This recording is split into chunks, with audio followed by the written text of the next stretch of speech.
съм българско дете, с моя край се аз гордея, златно жито, тук расте стара планина, сине, тук в нашата страна, някога живял Паисий в непогледна тъмнина, той история написал в родните ни планини, бродил някога Раковски, средогорските земи, с конници летял Бенковски, в нашата стара планина, били са се за свобода, с пушки, с бойни знамена, Ботев, Левски, Караджата. Аз съм българско дете, с обич гледам планините, моята гордост се расте, че съм научила борците.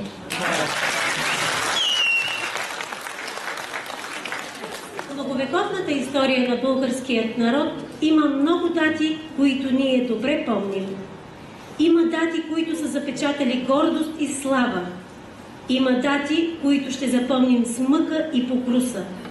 Една от най-светлите, най-забележителните дати е 3 март. Денят, в който преди 138 години България възкръсна за нов живот. На този ден, велик и свят, възкръсна българския дух отново и като чист кристален цвят победно звънна българското слово.